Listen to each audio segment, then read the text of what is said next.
Кутман күнүңүздөр менен, урматтуу алтын доордун алтын адамдары, урматтуу замандаштар. Бүгүн мен дагы Котордого келдим. Бакыт байке менен маек курайын деп. Бүгүн мен суроом, бул сиздердин суроолоруңуздар. Кантип кайсыл адам кайсыл измерениеде жүргөнүн, кайсы жыштыкта жүргөнүн кантип диагностика кылыш керек деген суроо. Бакыт байке, саламатсызбы? Саламатчылык. Менен болгон өткөн маекте сиз айттыңыз, бирөөлөр 3-чү жыштыкта жашап атат, бирөөлөр 4кө чыгып кетти, бирөөлөр 5ке чыгып кетти, бирөөлөр андан да бийикке чыгып кетти депчи. Ошону биз кантип өзүбүздөн диагностика кылышыбыз керек? Ким кайсы жыштыкта жүргөн? Арбаңыздар, бар болуңуздар. Бизди угуп жаткан болсоңуздар, ушул улуу илимдин башаатына катышып жаткандар, ар бир илимди алып атканда өзүңөрдүн көкүрөк туюңар ачык болсо, ошол силер ар бир айтылып аткан илимдин өзүңөргө ошо сиңирип сезип турсаңыздар, ошол илим сөзсүз сиздерге жугумдуу болмокчу деп ойлойбуз. Негизи берген сурооңуз кызык. Биз өзүбүз адамзаттын жашоосунда көзгө көрүнбөгөнүбүз менен бир кандайдыр бир жыштыктын толкундарында кармалып турабыз да. Ошол жыштыктын толкундарын биз мындай өзүнүн ою менен элестете турган болсок, бул тепкичсиз мал. Канчалык тепкиче бийик болсо, ошол тепкичтеги жашоо термелүү күчү деп коет. Ошол жыштыктын термелүү күчү өзүнүн кубаты бар, жана өзүнүн жашоосу бар деп эсептейбиз да. Мисалы адам ачуулуу болсо, жаман ойлордо болсо, булардын жыштыгы төмөнкү жыштык деп коет. Төмөнкү тартылып турат. Төмөнкү жыштык бул азыркы жашап аткан 3-чү жыштыкка кирет. Ал эми адамдын ою бийиктей баштаса, мисалы 4-чү жыштыкта болсо, адамдын ою жыштыгы бийиктеп, бул 5-чи чен өлчөмүндөгү жыштыкка жакын болгондуктан адамдын өзгөрүүсү, адамдын деги эле өзүн кармап турган денеси, оюнан бул башка жашоого кире баштайт да. Баардыгы ошол жыштыктын термелүү кубатына байланыштуу болот да. Ошон үчүн адамдар өздөрүнө ой салса болот, өздөрүнүн көзөмөл алса болот, эмнени сүйлөп, эмнени коюп атканы. Эң күчтүү жыштык бул сүйүү жыштыгы деп айтылып атат. Сүйүү жыштыгында бул эми Кудайдын өзүнүн жыштыгы да. Кудайдын жыштыгында болуу үчүн адам ушул балкуу акыбалында, ушунчалык таза ойдо, таза сөздө, арулукту тутуп, ошону өзүнө көзөмөл кылып жашаган болсо, ал адам сөзсүз бийик жыштыкта жашап аткан болот да. Колдон келсе, ошол жогорку жыштыкты кармаган боюнча, мисалы сүйүү, мээрим, жакшы көрүү сезимдери, жакшы ойлордо болуп, ошол сезим менен жашаганга өзүн тарбиялаш керек да. Адам канчалык ошол жогорку тепкич деп атпайбы, жогорку жыштыкка көтөрүлгөн сайын, анын жыштыгы өзгөргөн сайын адам өзү да өзгөрө баштайт да. Такыр эле өзгөрбөйт деген адам болбойт андачы.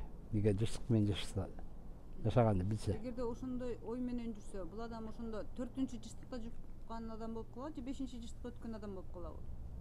Эми 4-чү жыштык жакшы ойдо ойлоп жүргөн адам. Мисалы 4-чү жыштык дегенди мен мындай түшүнөм. Мисалы 5 менен 3-түн ортосундагы бир көпүрө сыяктуу да. Адам ошол 4кө жеткенде адамдагы ачуулар башталат. Ошо 4-чү жыштыктын термелүү толкунунда жүргөн адамда өзүнүн аң сезиминде, баардык нерседе ачылуу башталат да. Анткени ошону ачылып, даярдап, анан 5-чи жыштыкка даяр болуп котолуп кетет да. 5-чи жыштык бул эми мындай айтканда сүйүүнүн жыштыгы, жаратмандык жыштык. Ал жыштыктын өзүндө деле сиз жаман ойлой албайсыз, жаман сүйлөй албайбыз.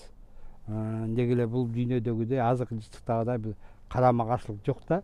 Ал жерде баары ушунчалык мындай айтканда бейиштеги эле жашоодо жок да, ачуу деген жок, жаман деген жок. Анан 4-чү жыштык деп коет. Эми 4-чү жыштыкта мурун барганбы, келгенби деген суроолор болот элдердин арасындачы. Да алган илимибиз боюнча 4-чү жыштыкка баргандар бар. Бирок 4-чү жыштыктан 5ке өткөн эмес, себеп дегенде алар кайра кайтарылган миссия менен бул жашоодо калган элди көтөрүш керек болгон. Мына алдай кишилер бул жерге жаралганда бир ачылыштарды жасаган да. Мисалы Менделеев. ошол өзүнүн таблицасын баарын түшүнөн көрүп анан элге бир ачылыш жасаган да. Мына ошого окшогон бир бийик адамдар же болбосо арабызда жашап аткан дал эле ушундай бир ачылыштарды жасаган адамдар бар да. Врачтардан бар, окумуштуулардан бар, жөнөкөй эле адамдардан бар. Булардын баары ошол 4-жыштыкта болуп, 4-жыштын энергетикасы менен болгондуктан убагында булар кайрадан 3кө түшүп, ошо 3тө бүгүн мындай айтканда мугалим сыяктуу элге бир өзүнүн ачылыштарын жасап, элди бир алдыга жетелеп аткан адамдар деп эсептелинет да. То есть башкача айтканда бул адамдар жерге атайын жиберилген адамдар болуп калабы ошондо, же бул мурунку жашоолорундагы опытпы? Эски жандардын. Азыр биздин арабызда ошол эле 5тен жогорку жактан да келгендер бар, бирок чыккандар жок да.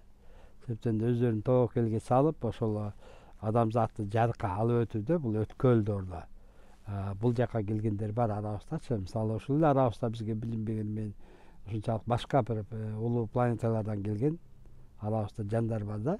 Ошол эле Сирустан келгендер бар, Атланттан келгендер бар, жана башка цивилизациялардан арабызга келгендер бар. Алардын баары ошол азыр ачылууда. Негизи ошол көп ачылышты ошолор жасап, адамдын аң сезимин бийиктетүүгө, өстүрүүгө зор залымын кошуп атат да, билип билишпей эле. Кээ бирлери билет дейт өздөрүн, көпчүлүгү билбейт. Ал жактан келген. Мен бирде бир окудум эле да. Например, 2 психолог дейт да. 2 психолог. Анан экөө бир мектепте окуган, бир класста эле окуган. Анан экөө тең психологияга тапшырган. Бирок экөө окуусун бүткөндөн кийин бирөөсү бир жөнөкөй эле мектепте психолог, балдар менен иштей турган, же болбосо жөнөкөй эле поликлиникада психолог, а экинчиси болсо жанагындай чоң аудиторияларга 1000 кишини чогултуп алып, ошолорго психологияны окуган лектор болот да. Ошону айтат да, бул мурунку жашоосунда канча бир жашоолорунда психолог болуп иштеген, ошон үчүн баягы ада опыт толгон. Анан ушул жашоого келгенде ошол опытын берип атат адамдарга депчи. Мүмкүн, себеп дегенде азыр деле биздин жашообуздагы өзүбүз топтоп аткан жашообуздагы ошол опыттар деп койсу, тажрыйбалардын баары бул өзүбүз үчүн кийинки жашоого, мисалы азыркы бараткан жашоодо кандай жашайбыз, ал жакта кандай энергияга ээ болобуз, ошолордун баарын мурунтан эле билип келгендер бар. Бул жакта топтоп аткандар да бар анчы. Мисалы кээ бир адамдар бар го, жанагы бизде момун деп коет го, момун адамдар деп коет го, деги кой оозунан чөп албаган деп коюшат го. Мына ошондой адамдар бар. Ал эчтеке болуп деле мына өздөрү эле бирөөгө айтып бирдеңке болбогону менен адам өзү турган турпатында эле энергия да. Ал өзүнө энергия бөлүп чыгарып турат да. Буну агартуучулар деп койсо болот. Ошолор өздөрүнөн энергетика чыгарып агартып турат да. Өздөрү билбей эле ошол энергетиканын үстүндө болот. Бирок андай адамдарда жаман ой деген такыр болбойт да. То есть башкача айтканда, бул момун адамдар өздөрүнүн мурунку жашоолорунда энергияга, сүйүүгө толгон адамдар, Ошондой десек да болот. Алар эми как өздөрү билбесе да, алардын жаны билет да. Мисалы биз деле азыр жаныбызга кайрылбайбыз да. Биздин жаныбызда айтып коет го, сенин жаныңда кийсиктеп бар экен, анан бүт эле адамдар жан дүйнөсүнө кайрылса баары ушунчалык акылман болот экен, ушундай баарын билет. Бул чындык да, себептен жандарыбыз бир жолу келген жок да. Көп жолу келип атты, көп жолу жаралап атты, алар ушунчалык опыт жыйнады да. Бирок бүгүнкү күндө биз жанга кайрылган жокпуз да, биз денеге кайрылып атабыз да, дененин кызыкчылыгы менен жашап атабыз да. Эгерде адамдар жандын кызыкчылыгына кайрыла турган болсо, алда качан эле бейиш курулуп калмак да. Бактыке, сизге тиешелүү суроо берейинчи. Например, сиз азыр манас илимине кошулуп атасыз, аяндарды көрүп атасыз, аяндарды угуп атасыз, сезип атасыз дегендейчи. Эми бул сизге ушул эле жашоодо берилген жок да. Значит, сиздин эски жан, анан мурунку жашоолоруңуздагы опыттарыңыз эми ушул жашоодо ачылып атабы? Ошондо? Аны баягы айта албайбыз, себептен биз жаралып атканда кайсы жашоодон келе атсак да биздин аң сезимди алып салып атпайбы? Анан бул жашоого ылайыктуу кылып берип коюп атат да. Буну ушул айтып атат го, 5-чи измененияга өтөбүз депчи. Ошол убакта ошондо же болбосо 4-төн баштап биз мурунку жашоолордо жашап келген жыйнаган опыттарыбызды биле баштайбыз да. Ага чейин биз аны биле албайбыз да. Бирок адамдын өзүнөн байкасаң болот болуш керек. Менин оюмча ал кайсы деңгээлде сүйлөп атат, кайсы деңгээлде жүрөт. Ошону анын өзүнүн эле сүйлөгөн сөзү, ою ошол айырмалап турат болуш керек. Ал адамдын кайсы деңгээлде, кайсы жыштыкта турганын. То есть жанынын возрастын, Iya. Жанынын возрастын. Бакыт байке, сиз кайсы измеренияда жашап атасыз? Азыр азыр мен ушул эле измеренияда жашап атам. Үчтө эле жүрөм. Iya. Телоңуз үчтө жүрөт. Телом жүрөт, эми биздин эми ойубузду ушунчалык аракет кылып атабыз эми. 4-чү жыштыкта кармаганга, 5-чи жыштыкта кармаганга, ошол ар бир жыштыктын өзүнүн бир энергетика толкунуна жараша бир кыймыл кылганга же болбосо ошондой ойлонгонго аракет кылып атабыз. Мисалы 5-чи жыштыкты деле ушул жерде ордодо сабактар берилип атпайбы? Мисалы 5-чи жыштагы адамга эч нерсенин кереги жок. Ал өзүнөн өзү жасап алчу, жаратмандык касиетке ээ болот дегендейчи. Алардын баарын азыр берип, биздин аң сезимибизди ошол жыштыктарга өстүрүп атат да, таанытып, кеңейтип атат да. Мына ошол аң сезимдин канчалык кеңейишине жараша бизде чоң өсүү болот да ошол жыштыктарга карайчы. Мисалы 1000 кырлуу, 1000 сырдуу жашоо деп коет. Биз 1 кырлуу, 1 сырдуу жашоосунда алдына линейный деп коет го. Мына ошодо жашап атабыз да. Атак мындай многомерный же болбосо ушунчалык катмар аң сезимдерге биз ээ боло элекпиз да. Мына ал жака ээ болгондо биз такыр башка адам болобуз да. Такыр бир элебиз, даже биоденебиз да өзгөрүп такыр башка нерсеге өтөбүз. Мисалы азыр бул жерде бири-бирибизди карап, сулуусуң, сулуу эмессиң дегендей бир нерселерди ойлоп турсак, ал жакта баарыбыз сулуу экенбиз да. Ушубуз керек да. Ал жаратмандык касиет болсо, бүгүн бул бар экен мурун эле. Мисалы жаратмандык касиетти же сактоочу, же куткаруучу, же болбосо тазалоочу, арылоочу касиеттер элде иштечү экен да. Бирок аны эл билчү эмес экен да. Эгерде ар бир эл буну билген болсо, анда ар бир эл эле жаратуучу болмок экен. 4-чү, 5-чиге чыкпаса деле анын ою иштеп атат да. Ошонун ою менен жарата берсе болмок экен да. Болгону ушунчалык бизди билбейм кандайдыр күчтөр ушул оюбузду чыгарбай басып келген да ылдый. Анан кийин гана качан Манас атанын кийинки берген эжеминде ойдун күчү, чексиздиктин күчү, ченемсиз ойдун чексиздигин эле, чексиз ойдун күчү, ченемсиз күчтүн ээси деген нерселерди бере баштаганда гана бизде кичине ойгонуу болуп, бул эмне деген ой, чексиздик деген эмне, чексиздиктен эмнени жаратса деген болот дегендей анан биз илимге сүңгүп кире баштап, анан булардын баарын ушул казып чыгып, улам тереңдеген сайын өзүбүз үчүн ушунча бир ачылыштарды жан дүйнөбүздү ачкандыктан ушу эл менен бөлүшүп, эл да ошо кыйналбай ошого жетсе экен. Эл да ошол бир нерсеге жетсе көйгөйсүз, оорусуз, деги эле кыйналбай жашай турганын билип калдык да. Ошон үчүн элге берип атабыз. Өзүңүздө кандай ошону сезип атасыз деген нерсени сурагым келген да. Билбейм, мени мурун тааныгандар билсе керек, өзүм 120 килограмм чыкчым. Где-то бир 30 жашымда эле мени бир 60 кишидей көрүп калчу да. Ошондой көрүнө баштачумун да элгечи. Себеп дегенде дайыма кызматта жүрдүм, мен үстүндө жүрдүм ушул. Ошол себептен го качан гана бул жашка, бул илимге кайрылганыма мына көп болсо бир 49 жашымда, анын ичине антиминдеп киргенче бул мына азыркы жаш болуп калды. Бирок көп нерсе ошол оорулардан ушунчалык арылдым. Илимди аябай эле жакшы билип калдым. Болгону баягы сыйкырчыда болуп деп жаратканга ага ошол жалпылыктын бири. Бул азыр Кудай мындай кылып койду. Мурун биринчиден чыкса болчу экен да. Кудай ушул теңчилик, теңдик кылып туруп, ошол полени күчтөө, ошол талааны күчтөө. Жана жетинин бири кыдыр дегендей, жети болсоң да ошол талааны күчтөөгө баягы жалпылыкка коюп атат да. Ошон үчүн мен ойлойм, ушу элди жалпы бул энергетиканы жерди жаратуу менен баарыбыз эле ошо жаратмандык касиетке өтүп кетебиз. То есть сиздин жаныңызга келген адамдардын сиз биополисинде тазалайсызбы? Ошондо таасириңиз тиет. бизде эми ушундай үйрөтүп койгон, мисалы манас чыгырыгы деген, ак күйүн дегендер баары эле ушу берилип аткан илимдер да ошо манас аталардан. Азыр деле мына отуруп деле сени менен деле отуруп деле мен оюм менен сени ак күйүнгө салып эле тазалай баштайм да.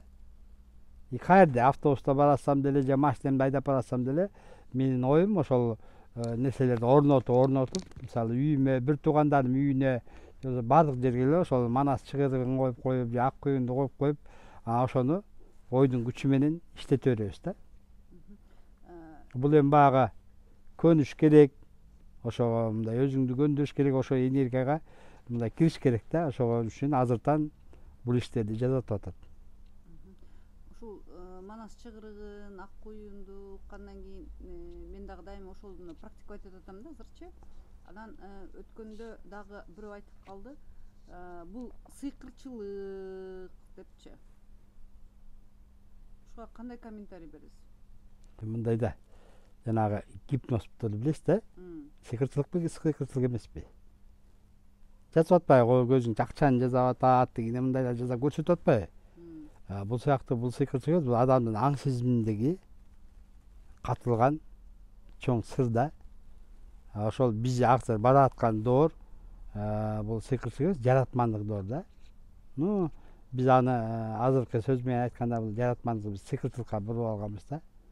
Негизинен аталары сууду тескери агызган, суудан сүттү жасаган, булардын баары ошол жаратмандык касиетке ошол убакта ошо энергетиканы алар жасай алган. Ал убакта айтып атпаймынбы, мындай жалгыз кишиге эте мүмкүнчүлүк ачылып турган.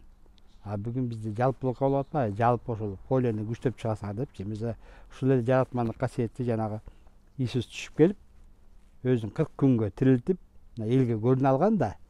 Ошо көрүнбөгөн дүйнөнү ошол жанында ээрчип жүргөн адамдарга көрсөтө алган да. Мындай айтканда бар экенин далилдей алган да. Ошол эле сыяктуу, бирок ал убакта бул кыйыныраак болсо, буну жасаш. Анткени жалгыз неме да. Бүгүнкү учурда бул энергия жерге түшүп калды да. Азыркы күндө буну эгер жалпылык туура кабыл алса, бат болушу нерсе да. Бат эле кылып койчу нерсе. Адам бир квантовый переход дейли, квантовый өзгөрүш деп атпайбы?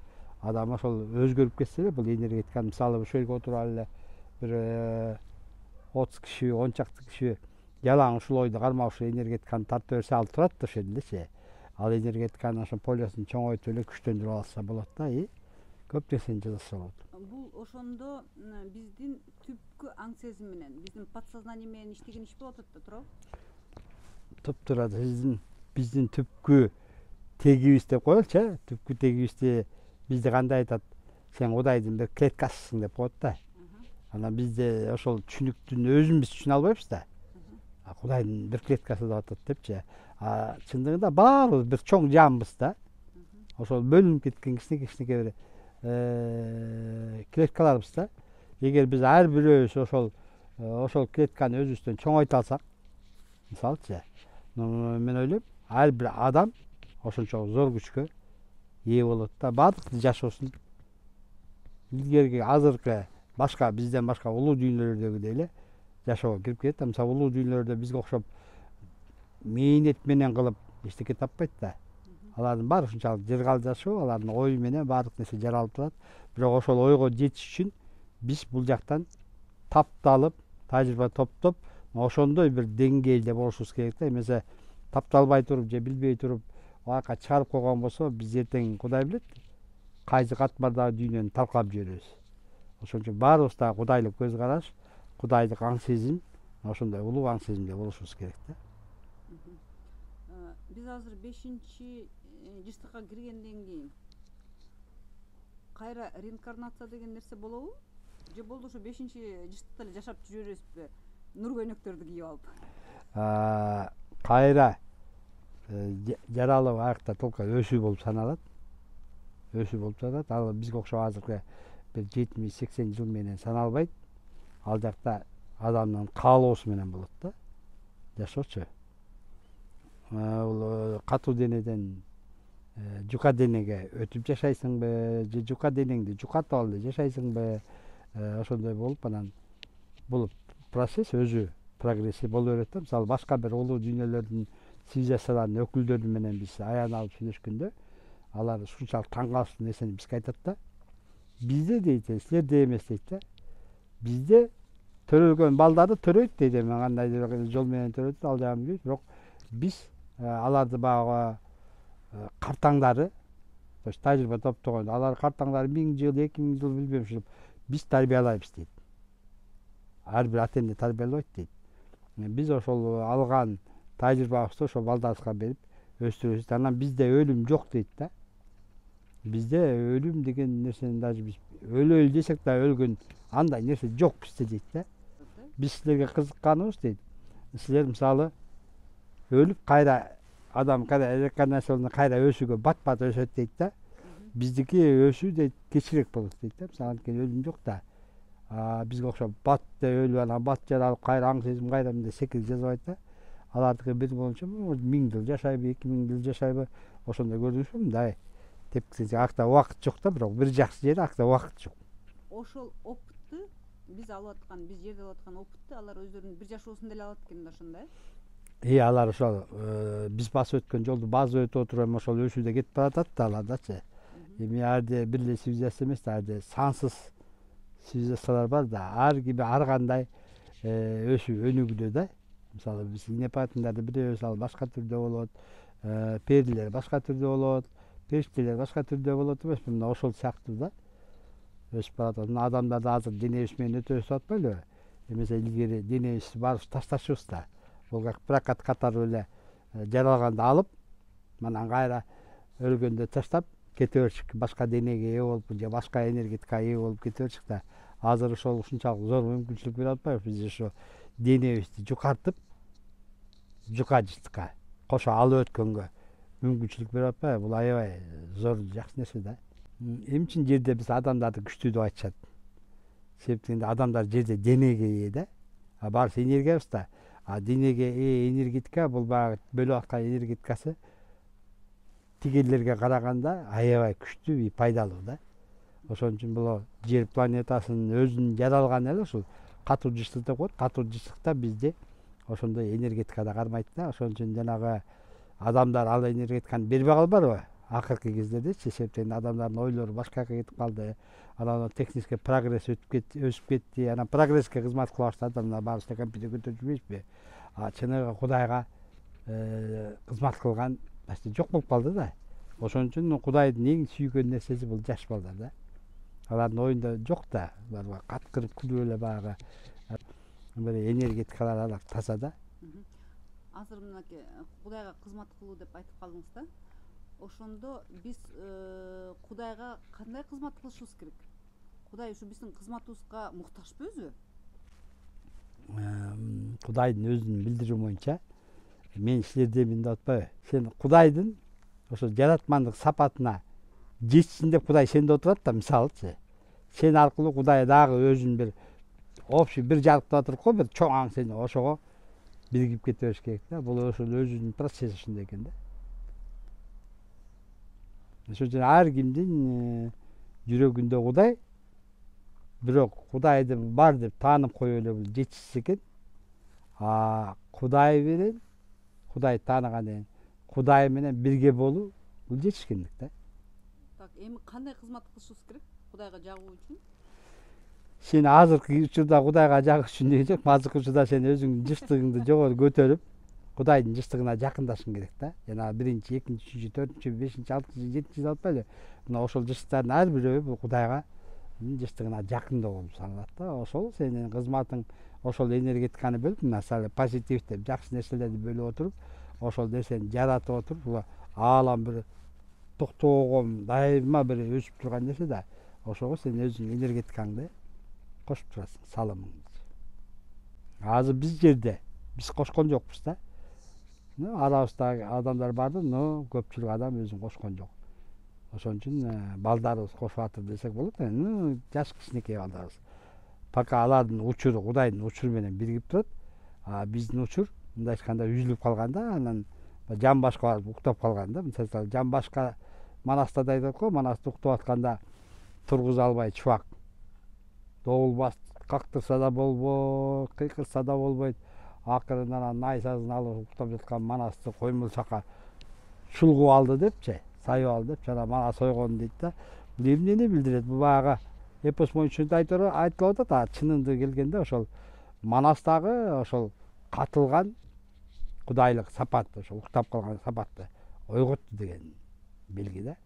Мына биз да бүгүнкү күндө ойгонуунун үстүндө болуп учурчак деп чуркап атпайлыбы? Ошол учурчак биздин эки оң сол мээнин ортосуна жайгашкан да. Ошол жерге бул уктап калган учурду ойготуп отуруп келип туруп ошо Кудайдын учуруна бириктирүү да. А Кудайдын учуруна бириктиргенден кийин адамда 4 жашоо бар да.